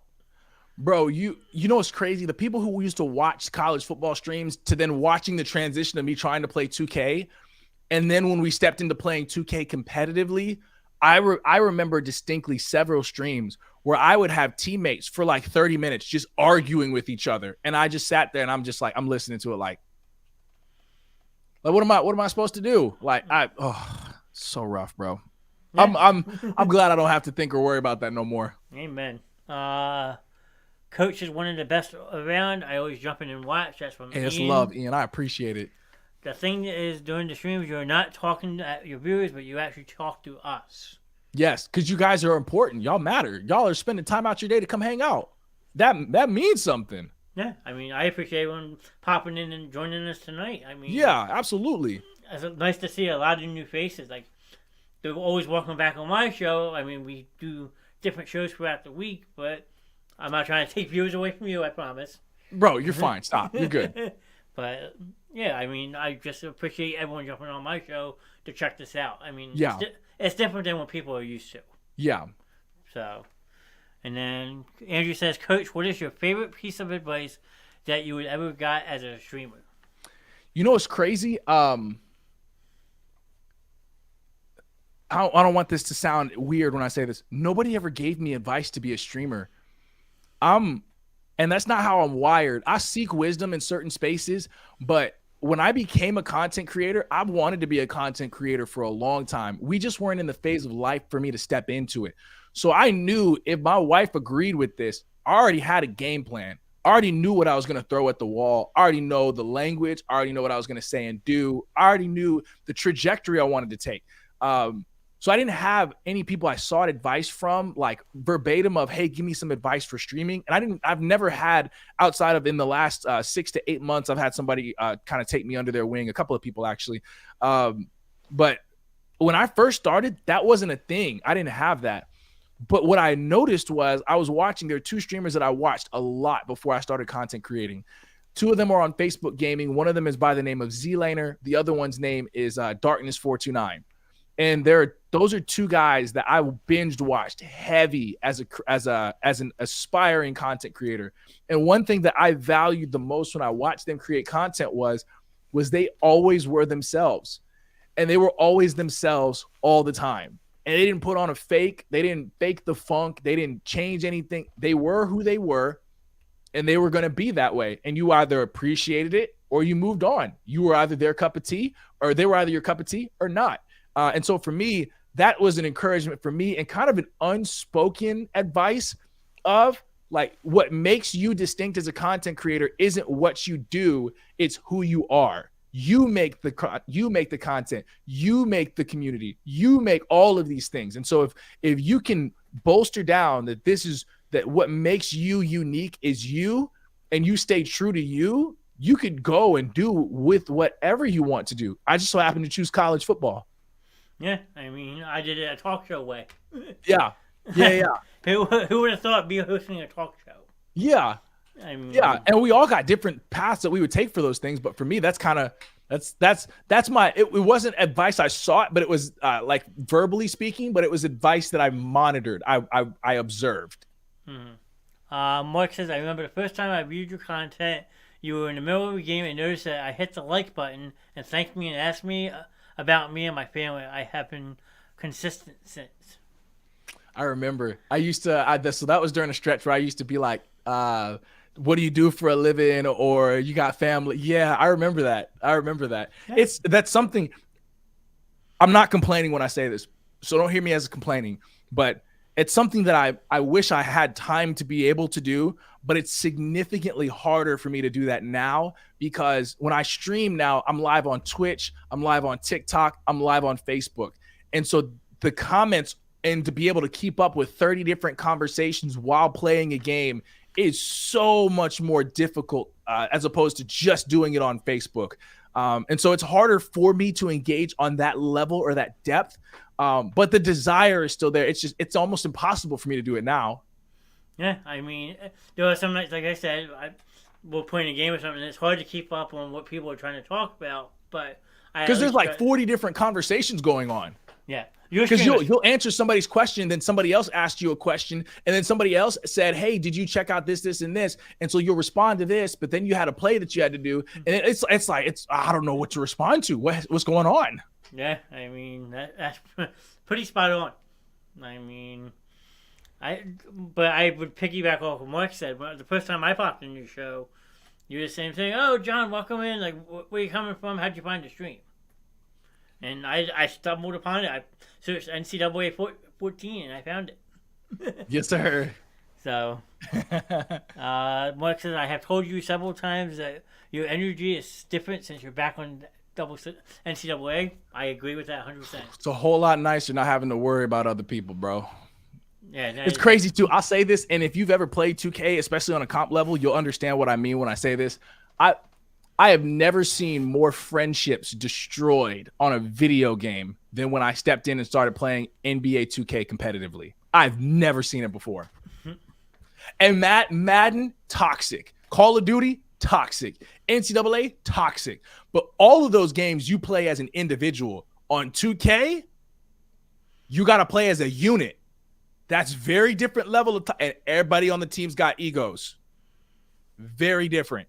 Yeah, not the only one you got to deal with on a daily basis is Lions Den, good old Willie. Yeah.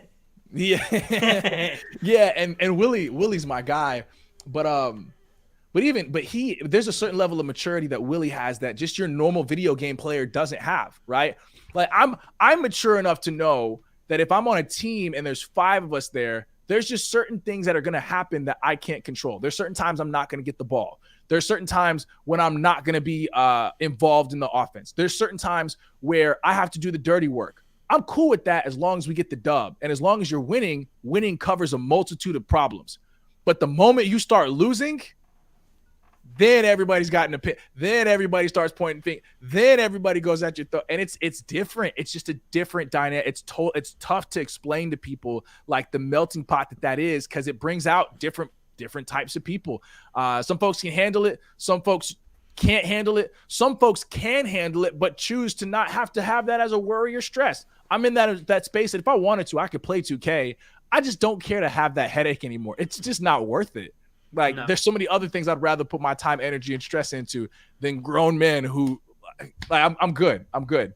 No, because think about it. Because if you're stressed out playing a video game, I'm sure they always say, oh, just leave it on the stream. But sometimes it boils off stream too, doesn't it?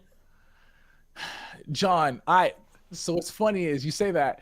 There is an instance that happened. I was playing in the pro-am with the team that I had. And somebody in the chat, because this would happen at times, a lot of people would come through in the streams. And in the 2K community, when they come through and they watch your streams, sometimes people who watch think that if I bash your teammates, that'll make the streamer or content creator say, you must be good enough to take their spot. Jump in the stream and come and sub in for them. I'm going to kick my teammate that I've been playing for the last 8 months with so that they can be able to lose their spot because you must clearly be better, right? That's just a community thing. So they'll come in and they'll bash. Not a lot of teammates of mine could handle that. And not a lot of teammates of mine could handle, hey, I'm frustrated at X, Y, and Z. And I would verbalize that on stream. The only difference between me and some of my teammates is when I say it, I'm recorded. When they say it, they mute up. And so it is this tension of, like, I didn't like that you took issue with X, Y, and Z. We all do. Only difference is I'm recorded. You're not. But I'm allowed to be frustrated with, and it was headbutting with all of this, and the streaming side of it didn't help with it at all either. So that's why I mentioned there are some things that I would be okay with having to deal with. This is not one of those things I care to deal with anymore. I've done it for a year. I don't care to deal with it anymore. I'm good. Yeah, I kind of saying that. Ian wants to know what's your favorite movie. My favorite movie? Yeah. Ooh. Bro, you know what I started watching heavy recently? Remember the Titans. Yeah, you did that on your Discord the one night. I did. I am obsessed with Denzel Washington. I got done watching The Great Debaters not too long ago. But I've just recently rewatched Remember the Titans 2 or 3 times and love me some Denzel, bro. Pelham. I've also watched The Equalizer 1 and 2. I love it, bro. I'm a big fan. So that would probably anything that's got Denzel in it. But recently, my favorite movie that I've been watching in this season is probably Remember the Titans. But because like low key, like y'all call me Coach Clay because that's the name that I've chosen. I have a huge desire to want to coach. I would love to coach. I want to do it. I don't have the time for it, but I know when my kids get old enough, I'm going to be looked at to go do those things. I cannot wait for that day. I was gonna say you got two little guys growing up pretty quick. Yeah, I cannot wait for it. I cannot wait because I love teaching life through sports, man. That's my MO. I love teaching life through sports. I even had an incident like that happen not too long. Hold on, can I tell this story? So it was at a church event. So we were at a church event. It was 2 Sundays ago. There is they fed all of us chili and taco soup. And in case you guys don't know, that's not a good concoction to mix in your stomach. And so I had 2 bowls of chili and some taco soup. And they're like, hey guys, all of us for the men's retreat, we're going to go play cornhole in the gym. And so I went into the gym and we played cornhole, but it was on the basketball court. And so on the other half of the court, there were guys shooting hoops. And so my team lost. I was upset because I'm competitive. So I went over to the basketball side and I just started shooting basketball hoops. Well, there's a 15-year-old that was there who was on who was in the men's retreat. And he was just jawing. He was talking to me. He was chirping in my ear. Now I'm 31, right? Like Trey is 56. Like I'm not old like Trey is, but like I'm old. I'm 31. My knees don't work like they used to. My hips ain't built like they need to. I was wearing Vans. But anyhow, he comes chirping in my ear. Of some way, shape, or form, something happened. We're now in a one-on-one. I don't know how it happened. We're playing one-on-one. And so he's in my ear jawing, and I'm over here, and I said, okay, all right, bet.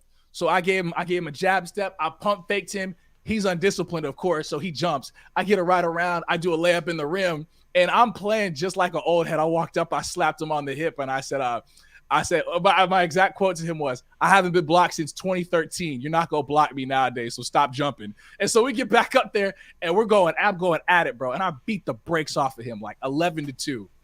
And so now I'm an old man, so I'm laying on the ground. I got taco soup and chili rumbling through my stomach. And I can taste it coming back up, and I'm like, oh, that was not a smart move to make. So it's just rumbling in my belly, okay? And what does this little 15-year-old do? But come right back over, and he keeps jawing in my ear. And I look at him, and I'm like, dude, you need to stop because you're going to push a button with me that you're not going to be able to unpush. And so he's like, I bet if we play again, I bet I'll beat you. And I looked at him dead in the face, and I said, 100 push-ups says you don't. And as soon as I said that, there's a guy behind him, and he's like, oh! And he made this big deal about it. And so he's embarrassed. So he's like, all right, bet 100 push-ups says that. Now I know I can't do 100 push-ups right now, but I know he can't beat me because he can't dribble left. He's playing in jeans and cowboy boots, and he doesn't know how to play defense. So I'm like, this is easy money. And so I'm over here, and I'm working him. I give him a jab step. I pump fake. He jumps. I take a step in, step back, fade away 3. And as the ball's in the air, I yell, get off my court. Boom. Ball hits in the rim. I beat him 5-0 because I'm not playing to 11. So I beat him 5-0. But on the game-winning point, I walked over to the sideline, and I smacked the sideline where his dad was sitting. I smacked the sideline, and I said, when I score this, you're doing push-ups right here in front of your dad because I'm going to let you know, don't talk noise. And the thing I said to him 50 times was, I said, I'm going to give you some old school lesson. Don't let your mouth write a check your butt can't cash. And so here we are, game-winning point. He jumps again. I roll. I finger roll it in. Boom. Game. Bro, he goes to the sideline. Everybody's dogging him. He gets there. John, he does 3 push-ups, and he hits the ground, and he's sucking for air. And I'm thinking to myself, oh, this is going to be a long night. His dad's probably sitting there laughing like, son, why'd you do this? He is. But this is all long story to kind of get to the point. I walked over to him, and I'm helping him. I'm talking him through it like, no, you're not going to quit on me. You give me 50 now, you give me 50 later. So I'm helping him through it. I'm talking him through it. I'm hyping him through it. And he stands up, he puts his hands on his hips, and he's sucking for wind. And I look over at him, and I'm like, and I said, Silas, what'd you learn today? He's like, don't play you in basketball. And I'm like, no, that's not the lesson. No, the lesson is not, don't play me in basketball. I said, what's the lesson today? And he doesn't know. And I say to him, I said, Silas, you made a bet against a former college hooper, and you stepped into somebody else's domain and you aren't confident enough in your own ability. Now you put yourself out there and you made a bet. And at the moment, you only made the bet and the penalty was you had to pay for it. But at some point in your life, you're going to make these kinds of bets and agreements, and you're going to have people that are depending on you to come through. You have to understand you can't do everything, and you have to understand as a man where your limitations are, because you can make that bet and you have to do the push-ups now, but it's going to be a whole lot different when you and your whole family have to do those push-ups. Don't write checks that you can't cash. You shouldn't have made that bet. You walked right into it because you let your pride and your ego get in the way. So what did you learn? And what he said to me, and I'll never forget it, was he said, I shouldn't let my pride do the talking. That's hard for a man to say. That's hard. But it's stuff like that it's like, as a man, as a coach, like I'm excited to be able to go in and teach life through sports to my kiddos. So like as I'm watching Remember the Titans, I got all the feels going through me, like the taco soup and chili start rumbling again in my body. You know, like I'm excited to be in those moments where like you're at your weakest point and I get to look at you in the face and say, you got more left in you. I know you do, because I know how strong you are. You don't think you're that strong, but I know it's in there. Get up and do it again. Like I can't wait for those moments, bro. I can't. They'll come soon, trust me. Thank you everyone who followed the page. I'm just catching up on some comments. Andrew, I remember when we would welcome everyone to see how much you've grown. It makes me proud. I definitely miss the good old days when we were a small clay community. Now we're an empire. Taking the internet over. Ken Harvey wants to know, what online platform do you feel supports gamers the best?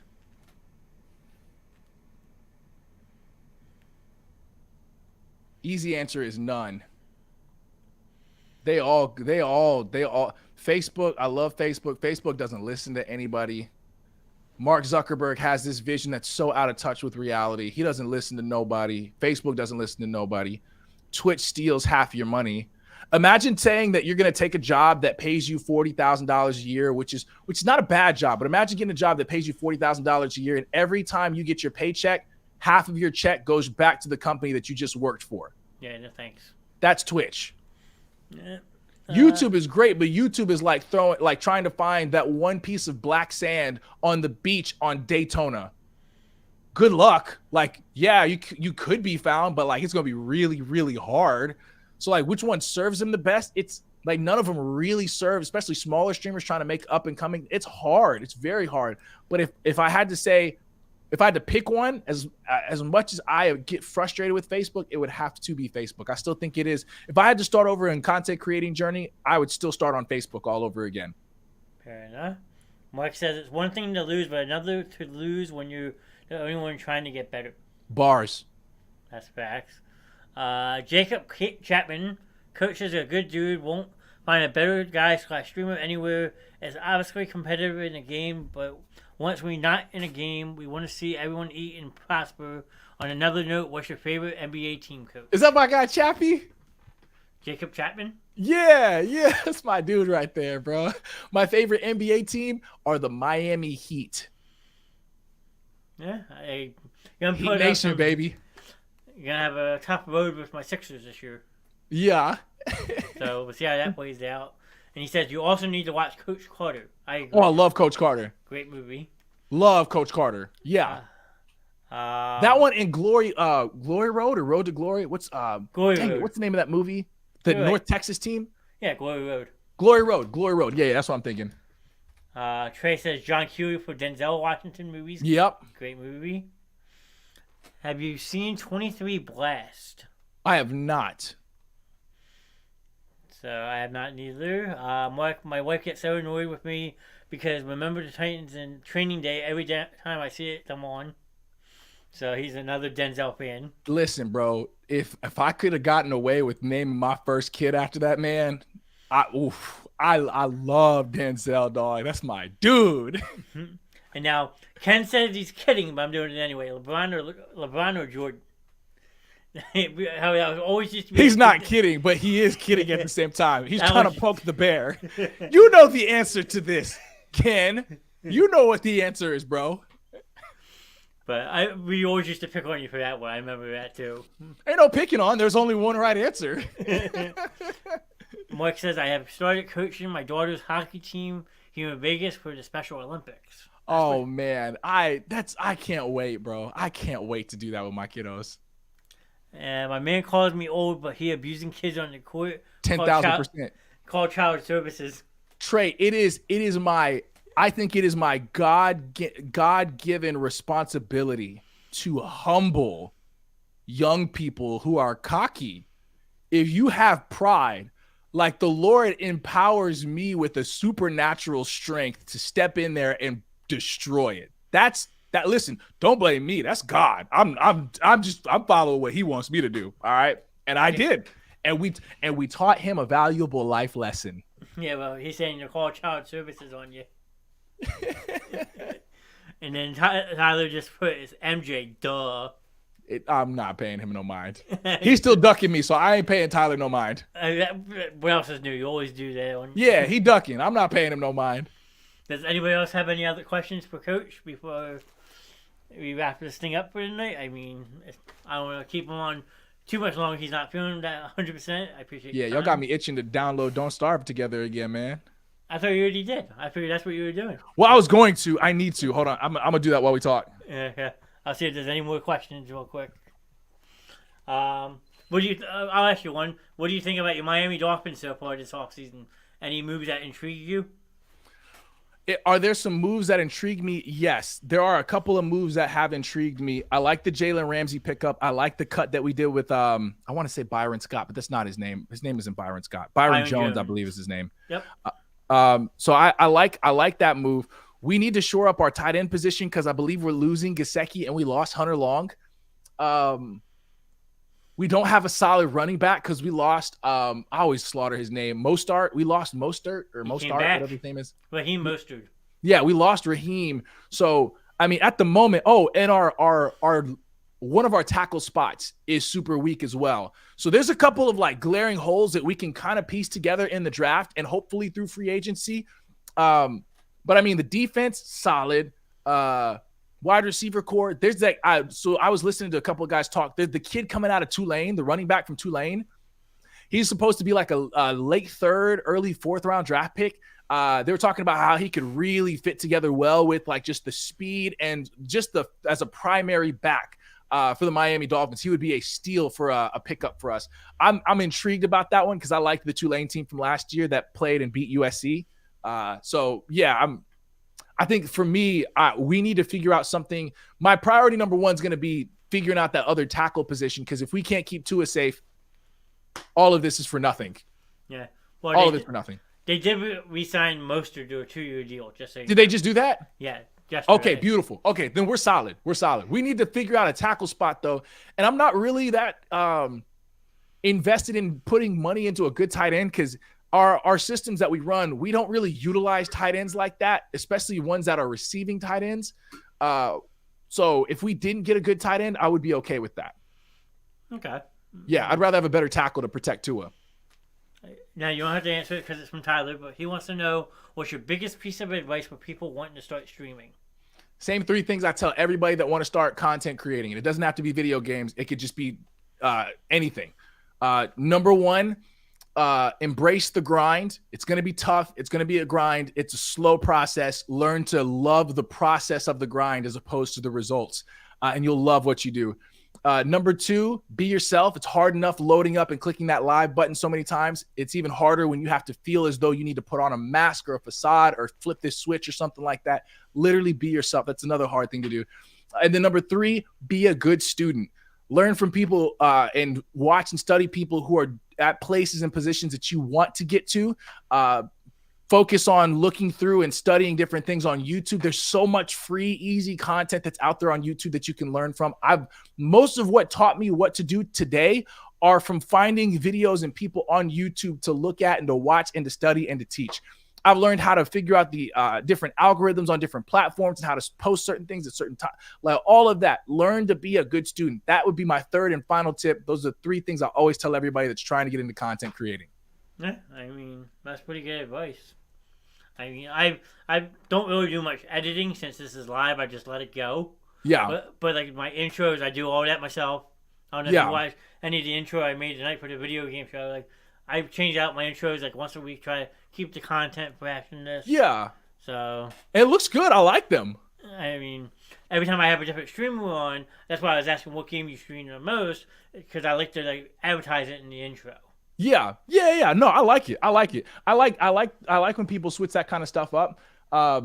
It's just, yeah, there's just so much that's there as a content creator that, like, even for me, there's still things I'm still learning and kind of trying to figure out what to do, how to do it, where to look for, where to research, like you name it. It's hard. And I've been doing this for 2.5 years. So it's a journey, and everybody's journey's different. Everybody picks up at different spots. It's just a part of the process. Yeah, and I'm 7 months and I'm still learning. So Yeah. I think I'm doing pretty decent for only being 7 I think months. you're doing great. I was actually nervous as all hell tonight. I'm not gonna lie to you. Having someone like you on, I was like, How come? well, I've had my mic been cutting out on me the last couple of nights. I have tweaked some stuff, but it's going well. Bro, hey, if there's any time where something would have gone wrong with technology, this was the stream for it to happen, because if there's anybody that understands the frustration of how technology just decides to flip you the bird at the wrong possible time, I understand. So you're totally fine. I appreciate the honor of being able to be on here and hang out with you and your community. Yeah, I mean, it's definitely growing. I mean, I don't have an official name for it yet. Like how you had the Clay community, I just go with the Basement Gang. Yeah, that's great. So That's great. I think that's great. and then like the background you see is just a background, and then I added the different stuff around. It's not even an overlay. Yeah, yeah. So I thought that was a pretty cool concept with the bricks and stuff in the background. I love it. It's a whole lot better than what I got. So, Just a plain wall behind me with some windows. I mean, it's a lot better than what I got.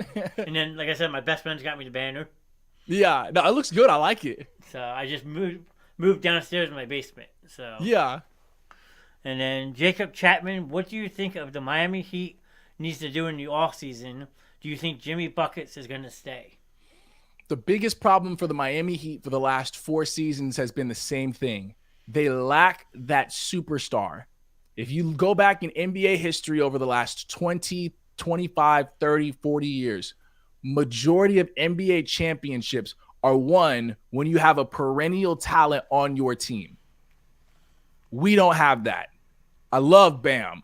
I love Tyler Hero. I love Jimmy Buckets. None of them are perennial talents.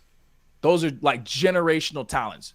People like that are the ones that win titles. There's a reason why it's such a big deal when LeBron James goes to a different location or when Kevin Durant goes to a different location, because the formula is whenever people win titles, normally one of those guys is on that team that's either competing for it or they lost it. So we need that. So we either need to clear up cap space to do it, or we need to be content with the fact that we're just always going to be a really good to average, above average basketball team. And at the moment, until Pat Riley can hook a good free agent, that's kind of where we're at. It sucks, but I mean, it's better than always hunting for a first round draft pick every season. So, I mean, at least we somewhat competitive. We could try to ruin somebody's playoffs in the first round. That's fun. What else? I mean, I could say that I'm happy with the Sixers being Embiid, having Harden. He's having a big year. But I love the resurgence of Tyrese Maxey. The kid's a stud. I love Tyrese Maxey. Yeah, he's good. I like him. So those three together are what carrying the Sixers right now. Yeah, if they can just stay healthy and they can stay, this is the hardest part, and they can stay consistent. If they can stay healthy and consistent with one another, they'll be just fine. But for them to be a championship contender, Joel Embiid has to be the best player on the team. He has to be. If he's not the best player in every playoff series, they're going to have a hard time making it through each round. True. Especially getting through teams like Milwaukee. We just beat Cleveland tonight, so that's a big step. Yeah. Boston's a really serious contender this year. Cleveland's another good example. I never believed in Cleveland because Cleveland doesn't have a perennial talent. Darius Garland, fantastic. Spider, fantastic. J.A., fantastic. But none of those are perennial talents. Yeah. They're just not. I mean, they traded the biggest piece, I think, this offseason, Colin Sexton, to get Donovan Mitchell there, but Yeah, Donovan Mitchell, but even him, I wouldn't consider Donovan Mitchell as a perennial talent. We're talking like top 6 to 7 people in the league. I don't put Donovan Mitchell in that category. No, you can't. No way. Yeah. Not like someone like Embiid, you can't. Embiid is a guy I put in that category. He's just been on the lower tier of that 6 or 7, and he's never been able to get over the hump because he's not had a consistent group of guys that have been consistent, and because he hasn't himself been healthy enough to be able to do that. And that's just a part of life. And that's what I think holds him back from winning MVPs is his health. Yes, his health. I agree. So, and it sucks because he puts up dominant numbers. Like tonight, he had 38 points and 17 rebounds. Yep. But he misses, say, 7 to 8 games a season. Then you have someone like Nikola Jokic who doesn't miss any games and puts up triple doubles. They're going to give him the MVP 9 out of 10 times. Yep. It's tough, man. I definitely don't think they give Embiid the level of respect he deserves. So I've been on record saying that, though. Yeah, I mean, Jimmy Butler was in Philly. He wanted to build his own team. That's why he went to Miami, and it's self-imploding on him. Yep. Because like you said, he doesn't have that capability anymore of carrying a team by himself. Yep. He lost out when he left Minnesota. Yep. No, he doesn't have very many years left on him. No, that's for sure. Ken wants to know, when are you running NCAA again? Enjoyed the stream last night. I will be on. Well, it's funny. We actually just had another coach quit, but that was fine. He had more games simmed than he actually played, so it's not like he was around anyways. But like, and I love the dude to pieces. He just wasn't tapped in like that. So I'll be playing against Houston tomorrow around 7, and then I'll have another user game at after that. I got Oregon. I'll be playing after that one. So yeah, I should be on tomorrow. And Jacob says they're never going to do what you were talking about with the Miami Heat and all that stuff. I know. We're not. Pat's looking for the big fish because he knows that. Mark says we should have kept Jimmy in Philly, never have chosen Ben Simmons over Butler. I wholeheartedly agree. 10,000% agree with that. Ben Simmons is nothing but a head case. Yeah, y'all don't want to get me on that tangent about Ben Simmons. I'll just say that one thing. He ruined Brooklyn. Look what he did in the 7 months he was on that team. He chased Kyrie Irving out of town. James Harden was traded for him, and Kevin Durant left. Yeah, I'm not an NFL scout or GM, but this was actually on his case when they were telling people about about individual prospects. One thing that they said about Ben Simmons that should have been an immediate red flag was he has the talent of a number 1 overall draft pick and a perennial all-star, but he lacks the motivation to stay involved and engaged in the game, both on and off the court. That should be a red flag to anybody that's looking to hire on a player. You don't fall in love with her because she's pretty. You fall in love with her for 9 million other reasons, because that talent is going to fade. And when it does, and she doesn't feel like being around, she doesn't feel like doing this, she doesn't feel like doing that, pretty ain't going to carry that. No. That's been Ben Simmons. People fell in love with the pretty of him, the idea of him. He's a 6'8" point guard. We haven't seen something like this since like a young LeBron or a Magic Johnson. Like, they fell in love with it, but you got to realize he don't have the work ethic of these two guys. He don't care about it like these two guys do. Not at all. Embiid to Miami this season, not happening. The only way I see Embiid leaving, if he's in 38, 39 years old, still wants to play, and the Sixers are a perennial powerhouse that don't need Embiid anymore, then they move on. If not, Joel Embiid will play his whole entire career in Philadelphia. My opinion. I don't know if you agree with that or not. Oh, you asking me? Yeah. I think if Embiid gets tired and frustrated with the front office, then he would decide to move. I mean, it's the same thing with most players. Like even Giannis, if Giannis didn't win a title and Giannis was there for the next 4 or 5 seasons and he didn't feel like he could win with the unit that the front office keeps giving them, I wouldn't put it out of the book that Giannis would look to move too. I mean, how many of us, I'm still young enough to remember when Kevin Durant was in Oklahoma City and we all thought he was going to retire there. Then all of a sudden he switched up and he decided he wanted to go someplace where he could win because he was tired of the front office not giving him players that he felt he should have won with, even though the players he had could have won it. But that's another conversation for a whole nother day. That's true. But yeah, if he doesn't feel that, then It wouldn't shock me if he left, but I don't know if he'd go to Miami. I don't think Miami would be in the picture. I could see him wanting to go. We'd have to sign else. some killer free agent for him to even consider it. But I think someone that's on their last leg is Doc Rivers. If he doesn't get out of the second round this year, bye-bye, Doc. Yeah. He should have been. Yeah, I love Doc, but he should have been gone. And then Tobias Harris is another good player. Not a superstar, but he's important. Tobias Harris is washed up, though. Tobias Harris is a great player that is paid way too much money. I agree. I wholeheartedly agree with that. Yes. And that's what hurts AD so much. AD could be an MVP level if he could stay healthy. What I said always about Anthony Davis, you can yell at me if you want. He got his championship ring. He's checked out. He got his one ring. He says, I'm a champion now. I don't need to prove anything else. Hall of Fame talent, Christian school mentality. That's what I always talk about with him. Okay. Curtis is saying, don't get you started. Mark, I always said that we should take Ingram over Simmons.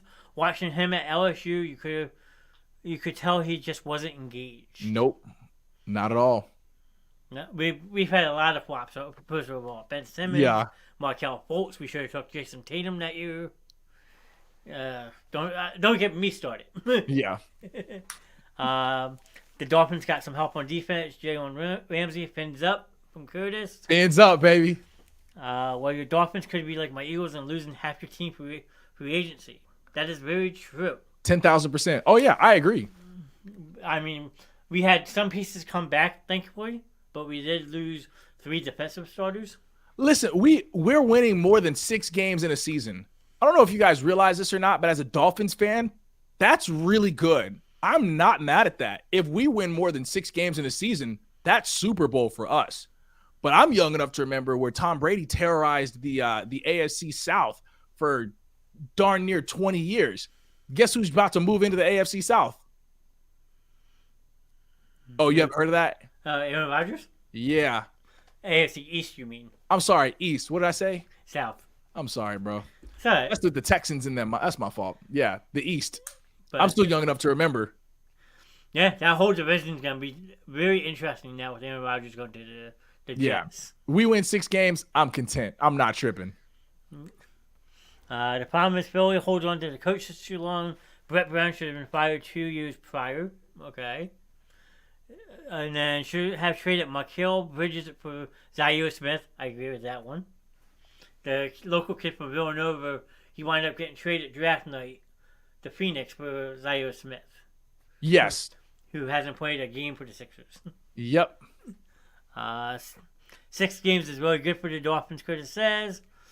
And then Tyler being Tyler, saying the Bucks are better than Dolphins. Not this year. And Jacob said, I'm a Washington fan, so I'm happy if we win 6+ games a year. Yeah. So, yeah, I mean, Washington's going to scare me next year. If they can get their pieces together, now having Eric Bieniemy as the offensive coordinator is going to change that completely around. For sure. Yeah, I'm excited to see what Bieniemy does now outside of Andy Reid. Well, I will tell you one thing. If Ron Rivera doesn't get that right, he loses his job. Eric Bieniemy is your next head coach for Washington, hands down. Yeah, I could agree with that. So, now Dolphins will have a better year this year. I'm calling it now. I agree. If they can keep Tua healthy, Miami's going to be a 12-win team. Hey, if we win 6, brother, I'm celebrating like it's Mardi Gras. And then Barry saying, I love the Vikings hired Brian Flores as defensive coordinator. Great hire. We just need a quarterback. We did sign Jacoby Brissett, and I love that signing for Washington. He's gonna mentor Sam Howell so much. Yeah, we should have never have given up on Brian Flores as a unit. I was actually really frustrated about that one. I mean, you can't control everything. Yeah, for sure. But I think I'm gonna wrap this up to get you off so you can get some rest. I appreciate you coming on tonight. It's been a lot of fun. I hope everyone else in the chat has enjoyed it as well. We had Jacob, Barry, Tyler, Mark. A lot of people came over from your stream, which I appreciate. Ken Harvey. For sure. Trey, Barry, Andrew's hanging out, Ian. My friend Joy stopped by. My cousin Kelsey. Andrew is in here. Who else am I forgetting? Bionic Man. I love that name. Trying to think if there's anyone else I forgot. Sam Simmons stopped in for a minute. James Clark, he dropped your comment. I mean, Sam Hurley telling us about you back in your dorm days. Yeah, that's my guy Sam. He used to be he was an RA with me back when we were in graduate work together. So that's my dude. That's one of my dudes. So my friend Gary's popping in the last minute. He works night, so Gary, I'm sorry, but I'm cutting the show now. Thanks for popping in. Everybody else, thanks for popping in. Coach, do you have anything else that you would like to say? No, I appreciate you letting me jump in on this, brother. Love and appreciate you guys. Thank you for letting me jump in and hang out with your community for a bit. Thank you for everybody that pulled up and hung out with us tonight. So lots of love for you guys. Love and appreciate y'all. Yeah, I mean, drop a like on the page and come back and see me. I mean, I'm going to be Monday through Friday starting next week. Usually 8:30 or 9 o'clock, I get the ball rolling. We like to have fun. And anyone's welcome to always join. So, till then, I will see you guys Friday night for Friday Night Movie Night. Have a good night.